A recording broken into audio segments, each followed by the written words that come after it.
Bom, agora falando do condicionamento, que é a base que existe para tudo que adestramento que existe, ele começa aqui.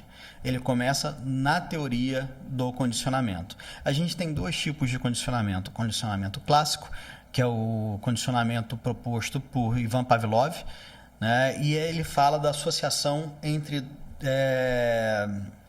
dois estímulos.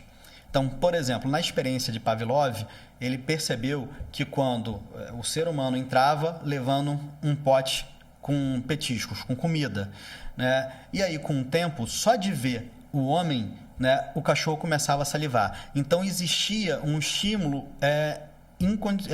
incondicionado, que é a comida, e uma resposta incondicionada, que é a salivação. A comida, ela evoca a salivação. Até a gente muitas vezes pode não perceber, mas eu tenho certeza que você já passou por um lugar, viu uma comida ou sentiu um cheiro e sentiu água na boca. Então, essa resposta é uma resposta incondicionada. Quando você vai e cria uma associação entre um estímulo neutro, que é o ser humano, por exemplo, que está levando esse prato, vamos supor que é o garçom. Então você está lá, você sentiu o cheiro e tal, não sei o que, e você vincula esse cheiro àquele indivíduo. Depois, numa outra situação, você pode ver aquele indivíduo e começar a salivar. É o que aconteceu na experiência de Pavlov. Ele percebeu que existia essa interligação.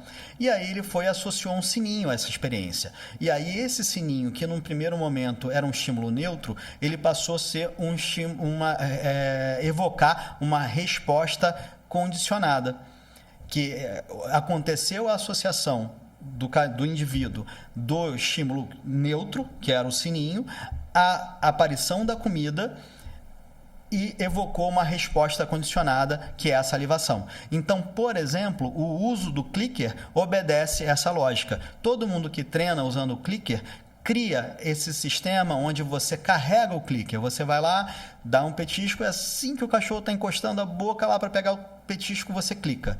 E aí você repete isso várias vezes. No futuro, quando você clica, o cachorro se sente recompensado, porque a salivação vem, aquela sensação da recompensa vem. Então você cria uma associação entre o clicker e o petisco, evocando uma resposta condicionada. Bom, a gente falou do condicionamento clássico e a gente vai falar do condicionamento operante. O condicionamento operante, ele é proposto por Skinner. E aí Skinner fala o seguinte, que o indivíduo ele vai tender sempre a repetir comportamentos que são reforçados e a diminuir comportamentos que são punidos. Essa teoria é a teoria do condicionamento operante. Ela é proposta por Skinner. Não sou eu que estou falando isso, não inventei isso. Muitas pessoas têm a resistência a falar sobre o nome punição, mas é um nome que a teoria criou. Então, tudo que diminui a frequência de um comportamento, para Skinner, é tido como punição. Tudo que aumenta a frequência de um comportamento, para Skinner, é tido como reforço. Deixando isso claro, as pessoas muitas vezes falam assim, não, eu só trabalho com reforços, com reforço positivo, ou eu só trabalho com estímulos positivos. Quando a gente fala isso dentro da teoria do condicionamento, a gente está dizendo que a gente só trabalha entregando alguma coisa, porque o reforço ele pode ser positivo no sentido de entregar e ele pode ser negativo no sentido de retirar. Então, as pessoas fazem uma confusão muito grande, porque você tem o reforço positivo, que não tem nada a ver com bom ou ruim, quer dizer que eu estou entregando um reforço, e você tem o reforço negativo, que quer dizer que eu estou tirando alguma coisa para aumentar a frequência de um comportamento. Essa confusão é muito comum, porque as pessoas não entendem muito bem a teoria que está por trás disso. Quando a gente fala de reforço positivo, é algo que foi entregue. Quando a gente fala de reforço negativo, não quer dizer nada ruim, não quer dizer que é uma punição, uma correção. Ele é ainda um reforço, algo que vai aumentar a frequência do comportamento, porém retirando alguma coisa. Continuando aqui, então eu falei do que é reforço. Da mesma forma que o reforço, a punição ela pode ser positiva e ela pode ser negativa. Positiva no sentido dela ser entregue. Então você vai entregar algo com o objetivo de diminuir a frequência de um comportamento. E ela vai ser negativa quando você retira algo para diminuir a frequência de um comportamento. Então, tanto reforço quanto punição pode ser positivo ou negativo. Outra coisa importante é sempre observar o resultado do que você fez para entender se funcionou como reforço ou como punição. Então, o que eu quero dizer com isso? Muitas vezes as pessoas falam assim, não, o cachorro está pulando em mim, eu vou pegar... Eu já vi gente dando a dica de pegar uma pistolinha de água, quando o cachorro pula, você vai lá e dá uns esguichinhos de água no focinho do cachorro. Isso pode funcionar para um monte de cachorro, mas pode ter cachorro que vai achar aquilo um barato e vai ficar pulando, tentando morder essa água que está saindo da pistola. Naquilo que era para funcionar como uma punição, na verdade está funcionando como um reforço. Então é importante a gente sempre olhar o resultado daquilo que a gente está usando para entender se está funcionando como reforço, algo que aumenta a frequência de um comportamento, ou como punição, algo que diminui a frequência de um comportamento. A gente está chegando agora numa parte onde eu vou dar dicas e vou falar sobre alguns problemas que surgem no convívio com os cães, e a gente vai dar algumas dicas aqui. Lógico que essas dicas elas são superficiais, porque a gente tem que olhar caso a caso, mas elas podem te ajudar na solução de pequenos problemas do dia a dia no convívio com os nossos cães. A gente elegeu, assim, as coisas que mais aparecem para mim, né, que as pessoas me mandam como pergunta, que quando eu estou conversando, sempre que eu chego no lugar e eu falo que eu sou adestrador, as pessoas vêm com esse tipo de pergunta. Então a gente selecionou as perguntas que mais aparecem e eu vou falar sobre elas aqui, lembrando que, assim, são dicas e a gente, para resolver um problema de uma maneira global, tem que olhar muito mais de perto e entender muito mais profundamente. Mas essas dicas podem te ajudar, né, no dia a dia e melhorar alguns comportamentos dos seus cães. Então, os principais problemas que surgiram para mim roer coisas, cavar jardim, coprofagia, gravidez psicológica, ansiedade por separação, agressividade, pular e urinar e defecar em local indesejado. O comportamento destrutivo de roer coisa, né, ele se dá através de ansiedade, problemas físicos e troca de dentes, por exemplo. Quando a gente trouxe o cachorro para dentro de casa, no convívio com o ser humano, muitas vezes a gente não leva em conta as necessidades daquele indivíduo. Então, o cachorro que está ali o tempo todo, sem ter muito o que fazer, acaba tendo um excesso de energia que vai acabar gerando uma ansiedade. Uma forma do cachorro descarregar a ansiedade é mastigar. E aí ele começa por necessidade mesmo de gastar essa energia, roer alguma coisa, que se ele tivesse na natureza, ele ia pegar um osso que ele achou, um galho, alguma coisa para poder desgastar isso daí. Ou nem ia ter essa necessidade, porque na natureza ele ia estar gastando energia, andando por quilômetros, enfim, caçando, e dentro da nossa casa ele não está fazendo isso. Aí, para piorar isso, o que acontece? Muitas vezes o cachorro foi lá e começou a roer alguma coisa. E aí a gente vai e chega depois que ele está roendo, ou pega ele roendo e começa a dar uma bronca no cachorro. Aí o cachorro cria na cabeça dele um pensamento fantasioso, que, peraí, eu estava sem fazer nada, comecei a roer aqui, chegou o George barbudo aqui e começou a falar comigo. O que o cachorro vai tender a fazer? Lá naquele slide onde eu falei sobre condicionamento, ele começa, então quando eu roo ele aparece e fala comigo, eu vou repetir esse comportamento para ele aparecer e falar comigo, e você cria um condicionamento errado no seu cachorro. Então quando o cachorro está roendo alguma coisa, a gente não deve ir lá e dar essa bronca direta. Tira o cachorro do foco, distrai ele, sei lá, para ali, pega algum brinquedo dele, começa você a olhar para o brinquedo, interagir com o brinquedo como se aquilo fosse a coisa mais legal do mundo. Naturalmente ele vai largar aquilo que ele estava fazendo para ir atrás daquilo que você está mostrando que é legal, de uma maneira indireta, através de um exemplo. Você está ali, né, brincando com alguma coisa, ele vai mostrar interesse, ele vai atrás daquilo. Aí você tirou o foco dele. Aí, sem ele ver depois, você tira aquele objeto que ele estava roendo do ambiente. Isso é uma parte, é como agir. Mas, para isso não acontecer, o que a gente tem que fazer? Aumentar o nível de atividade desse cachorro. Passeios, brincadeiras, exercícios, para ele ter um desgaste físico e mental. Junto a isso, Enriquecimento ambiental. Existem brinquedos que são específicos para poder distrair a cabeça do cachorro. Brinquedos que você consegue colocar petisco dentro e é difícil ele tirar, né? Brinquedos como, por exemplo, o Kong, que você é oco, você pode colocar ali dentro alguma coisa presa na parede interna do Kong para o cachorro ficar tentando pegar e aí ele esquece de roer outra coisa, ele vai roer o brinquedo. Tá? Mas aliado a esse enriquecimento ambiental e esses brinquedos inteligentes que tem que ser espalhados no local, a gente tem que dar a possibilidade do cachorro gastar essa energia. Ir para a rua, passear, interagir com outros cães, gastar energia é fundamental para que o cachorro não tenha esse tipo de problema de comportamento. Junto a isso, a gente tem que lembrar que muitas vezes o cachorro está fazendo isso também por algum problema físico. Ele pode estar com alguma dor, com alguma coisa, e aí por conta disso ele começa a descarregar roendo. É muito comum isso acontecer. E uma coisa muito importante é lembrar que quando isso está acontecendo num filhote ali com 4, 5 meses, às vezes até 3 meses, ele está trocando os dentes. Quando ele está trocando os dentes, é igual um neném. Ele está com uma aflição na gengiva. Aí a gente deve aumentar a oferta de brinquedos para que ele tenha o que roer, para ele não roer aquele sapato que você acabou de comprar.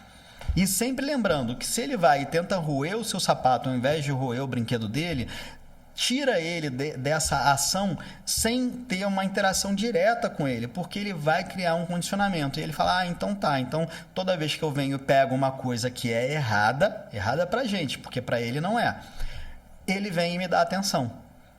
Então a gente tem que romper com esse ciclo. Uma dica legal para a gente fazer com filhotes é guardar brinquedos no congelador. Então você pode rechear brinquedos com uma pasta gelada e aí o cachorro vai lá e vai ficar aliviando a gengiva dele, roendo aquilo ali que é gelado. Como é um filhote, ele vai acordar, brincar, roer e dormir. Aí ele não roeu nada errado. Você direcionou o comportamento dele para aquilo que ele pode roer, ao invés dele roer alguma coisa que ele não deveria. Quando a gente fala de problemas físicos, aí o adestrador não tem muito o que fazer. Se ele está com algum problema de saúde, é importante que aí o veterinário entre para poder corrigir esse problema, para que a gente não tenha mais a origem. Senão a gente vai ficar sempre num ciclo vicioso que nunca vai ser resolvido. Vocês vão perceber que aqui, né, no comportamento de cavalo jardim, a ansiedade está aqui de novo. E a ansiedade vai aparecer em diversos comportamentos. E sempre tem a ver com isso. A gente tirou o canídeo de um ambiente onde... Por exemplo, aqui, provavelmente nessa foto é um Beagle. O Beagle é um cachorro que acompanhava cavalheiros em caça. E ele andava quilômetros e quilômetros e quilômetros por dia acompanhando uma pessoa montada num cavalo. E a gente trouxe esse cachorro para dentro do nosso convívio, da nossa casa. Ele tem ali energia para estar andando por quilômetros por dia e a gente não dá vazão a isso. Isso vai gerar essa ansiedade. É importante a gente sempre ter em mente que se a gente escolheu ter um cachorro, a gente tem que proporcionar para esse cachorro o gasto de energia adequado para a raça dele, para aquele indivíduo. Então não adianta também querer pegar um cachorro que tem uma tendência a baixo grau de atividade, por exemplo, como um bulldog, e querer andar 60 km com ele num dia. Isso não é bom para ele. Agora, para um cachorro como um Border Collie, isso é maravilhoso. Então, a gente tem que dar o gasto de energia adequado com cada raça. Mas aí, falando nisso, né, por que o cachorro cava o jardim? Ele pode cavar por ansiedade, para chamar a atenção, a necessidade de exercício, esconder alimentos, imitar o dono, instinto materno, calor. Eu vou falar de cada uma dessas coisas, né? Então, muitas vezes, o que a gente faz? A gente vai lá e, de novo, né? O cachorro não está tendo atenção nenhuma. Ele vai lá, começa a cavar o jardim, todo mundo vem lá de dentro de casa e chama, fulano, para com isso, não faz, aí corre atrás do cachorro. Ele, de novo, cria um condicionamento e começa, então quando eu cavo as pessoas interagem comigo, deixa eu repetir esse comportamento. A necessidade de exercício tá ligado àquilo que eu falei no início. Se o cachorro não está gastando energia, ele tem uma energia acumulada e às vezes, sei lá, um bichinho passou por ali, um cheiro tá ali, ele vai cavar atrás daquilo. E isso é natural para eles, não tem nada errado. Ele tem que, inclusive, gastar a unha, gastar energia, né? Isso vai estimular a parte sensorial dele, algum cheiro que estava ali. Então, para que isso não aconteça, a gente tem algumas alternativas. Se você tem uma casa, você pode reservar um pedaço do seu jardim para ser o pedaço do cachorro interagir. Então você faz lá uma caixa de areia, esconde brinquedos lá dentro, você cava com ele vendo naquele espaço, enterra coisa para depois ele ir lá e procurar e descobrir. Então você pode usar esses instintos ao seu favor. Mas aí a gente muitas vezes quer ter aquele jardim impecável, mas você quer ter cachorro, mas você não planeja o cachorro dentro da sua vida. É importante a gente planejar o cachorro dentro da nossa vida e reservar um espaço da nossa casa onde ele possa ser cachorro, fazer coisas que são naturais para ele. Isso tem a ver com bem-estar. E proporcionando os exercícios, o enriquecimento ambiental com brinquedos inteligentes, esse comportamento vai diminuir.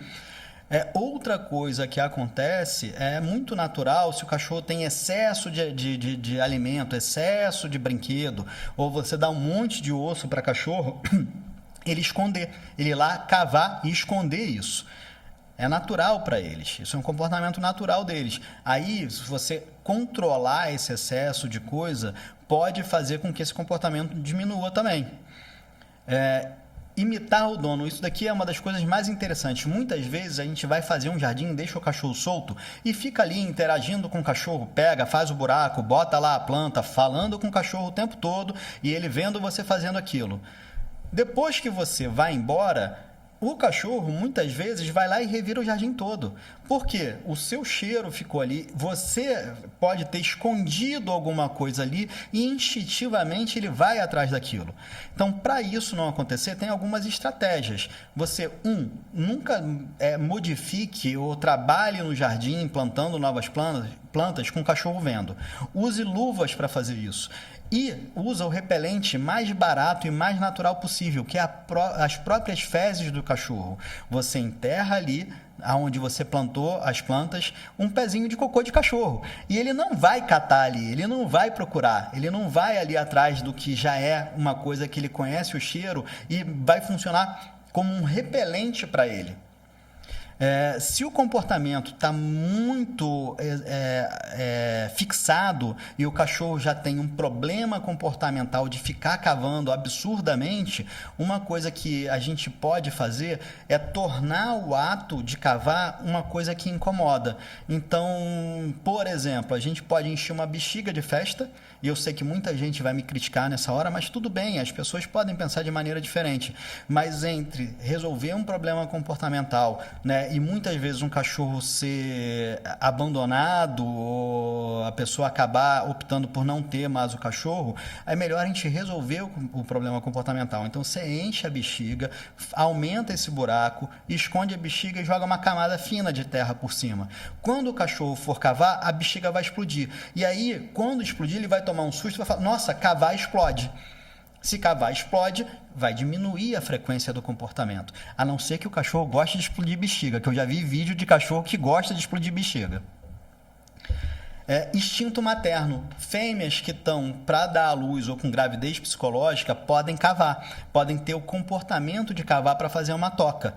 Então, providenciar lugares adequados, entender o comportamento da fêmea nesse momento, para a gente direcionar e não deixar ela ali nesse local, nesse quintal, onde ela vai realmente fazer uma toca e pode acabar tendo os filhotes dentro dessa toca, o que vai dificultar a gente para poder ajudar, né, nesses filhotes. Muitas vezes algum filhote pode até morrer lá dentro, etc., e fica difícil da gente poder ajudar. Calor, que é uma coisa que muita gente ignora.